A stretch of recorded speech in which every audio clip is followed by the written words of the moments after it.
नमस्कार शेतकरी मित्रांनो, हॅलो किसान चॅनलवर तुमचे सहर्ष स्वागत आहे। तर मित्रांनो, आज आपण घेऊन आलो की ते म्हणजे शेतकऱ्यांना, राज्यातील शेतकऱ्यांना आता पेन्शन योजनाही लागू होणार आहे। मित्रांनो, राज्यातील कोणकोणत्या शेतकऱ्यांना ही पेन्शन योजना लागू होणार आहे आणि ती पेन्शन योजना जर आपल्याला लागू करून घ्यायची असले तर आपल्याला काय करावं लागेल आणि ऑनलाईन फॉर्म हा राज्यातील पेन्शन योजनेसाठी कसा भरायचा शेतकऱ्यांना, ही संपूर्ण माहिती आपण पुढे व्हिडिओमध्ये दिली आहे। परंतु मित्रांनो, त्याआधी तुम्हाला एक विनम्र विनंती आहे की तुम्ही जर चॅनलवर नवीन असाल तर आपल्या चॅनलला सबस्क्राईब करायला विसरू नका। चला तर आता आपण वेबसाईटला भेट देऊया, काय संपूर्ण माहिती। शेतकऱ्यांना, राज्यातील शेतकऱ्यांना वार्षिक पेन्शन योजना लाभार्थी यादी प्रसिद्ध। तर काय आपण ही माहिती बघणार आहोत। वेबसाईटवरची माहिती आहे, राज्यातील शेतकऱ्यांना वार्षिक पेन्शन योजना लाभार्थी यादी प्रसिद्ध।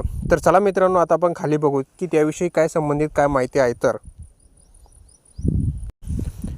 शेतकरी मित्रांनो, राज्यातील सर्व शेतकऱ्यांसाठी शेतीस प्रोत्साहन देण्यासाठी व आर्थिक मदत करण्यासाठी शेतकऱ्यांच्या बँक खात्यात पेन्शन म्हणून अनुदान जमा केले जाते। यामध्ये केंद्र व राज्य सरकार दोन्हीकडूनही शेतकऱ्यांना ही पेन्शन दिली जाते। परंतु या योजनेचे पैसे कुटुंबातील किती व्यक्तींना मिळणार, तसेच योजनेसाठी अर्ज कसा करता येईल याबाबत सविस्तर माहिती देण्यात आली आहे। तसेच या पेन्शनसाठी पात्रता काय याची देखील माहिती देण्यात आली आहे। केंद्राची योजना आणि त्याचबरोबर राज्याचे देखील निधी वाढवून दिला आहे आणि या अंतर्गत शेतकऱ्यांच्या खात्यावर डीबीटीद्वारे निधी जमा केला जातो। मित्रांनो, सध्या आपण संपूर्ण देशात पाहतच आहेत की वातावरण बदल, अवकाळी पाऊस, दुष्काळ अशा अनेक समस्यांना शेतकरी तोंड देत आहे। यातच नुकसान भरपाई, पीक विमा अशा अनेक योजना असून शेतकऱ्यांना त्यांचा पुरेसा लाभ मिळत नाही। म्हणून आता केंद्र सरकार व राज्य सरकार मिळून शेतकऱ्यांच्या थेट बँक खात्यात मदत देण्याचा निर्णय घेतला आहे। याचा लाभ अनेक शेतकरी घेत आहेत। जे वंचित आहेत त्यांना देखील लाभ देण्याचे आश्वासन राज्य सरकारने व केंद्र सरकारने दिले आहे। मित्रांनो, केंद्र सरकारने 2019 साली देशातील अल्पभूधारक शेतकऱ्यांना वार्षिक मदत देण्यासाठी वार्षिक 6,000 रुपये देण्याची घोषणा केली आणि त्याचनुसार सर्व शेतकऱ्यांकडून ऑनलाईन व ऑफलाईन अर्ज भरून घेतले जाते। वर्षातून दर 4 महिन्याला शेतकऱ्यांच्या खात्यावर 2,000 प्रमाणे वार्षिक 6,000 रुपये हे देण्यात येतात। दर 4 महिन्याला खात्यावर येणाऱ्या या 2,000 रुपयामुळे शेतकऱ्यांच्या शेतीच्या कामासाठी किंवा इतर खर्चासाठी आर्थिक मदत होती आणि त्यामुळे शेतकऱ्यांमध्ये या योजनेबाबत समाधान आहे। यातच आता या योजनेचा भर टाकून शेतकऱ्यांना वार्षिक 8,000 रुपये देण्याचा निर्णय केंद्र सरकारने घेतला असून याबाबत लवकर घोषणा केली जाईल। PM किसान सन्मान योजनेअंतर्गत 15 हप्ते शेतकऱ्यांच्या खात्यावर जमा करण्यात आले आहेत।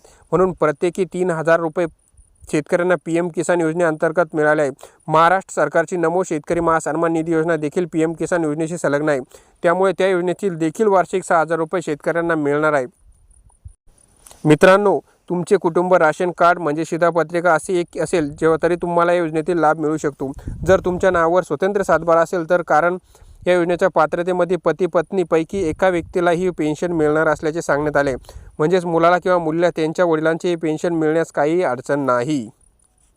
त्यामुळे तुमच्या कुटुंबातील एखाद्या व्यक्तीत जर PM किसान किंवा नमो शेतकरी महासन्मान निधी योजनेचे पेन्शन मिळत असेल आणि तुम्हाला देखील हवी असेल तर तुम्ही या योजनेसाठी ऑनलाईन किंवा ऑफलाईन पद्धतीने अर्ज करायचे आहेत आणि ही अर्ज प्रक्रिया सुरू आहे। चला तर मग बघूया की आता अर्ज कसा करायचा। शेतकरी अनुदान योजना अर्ज करण्यासाठी इथे क्लिक करा। वरील लिंकवर क्लिक केल्यानंतर वेबसाईटवर जा। वेबसाईटवर गेल्यानंतर रुरल फार्मर रजिस्ट्रेशन हा पर्याय निवडा। त्यानंतर मित्रांनो, वेबसाईटवर जा, आपला आधार नंबर टाका आणि तुमचा आधार कार्डवर मोबाईलवर लिंक असणे आवश्यक आहे।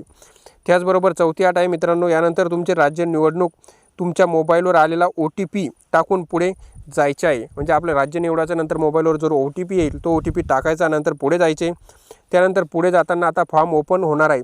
यामध्ये तुम्हाला जिल्हा, तालुका, गाव निवडायचे आहे। यानंतर तुमचा लँड रजिस्ट्रेशन ID जो असतो तो निवडायचा आहे। त्यानंतर राशन कार्ड नंबर देखील या फॉर्ममध्ये तुम्हाला भरायचा आहे। त्यानंतर तुम्हाला तुमच्या जमिनीची माहिती, खाते, गट नंबर, सर्वे नंबर, सविस्तर माहिती भरायची आहे। हे झाल्यानंतर आधार कार्ड सातबारा अपलोड करायचा आहे आणि फॉर्म सबमिट करायचा आहे, जेणेकरून तुम्हाला नमो शेतकरी व PM किसान सन्मान निधी योजनेचे दोन्हीचे म्हणजे 8 आणि 8 16,000 रुपये हे वर्षाला मिळणार आहे। मित्रांनो, ही होती माहिती। जर माहिती आवडली असल्यास आपल्या चॅनलला नक्की सबस्क्राईब करा। धन्यवाद।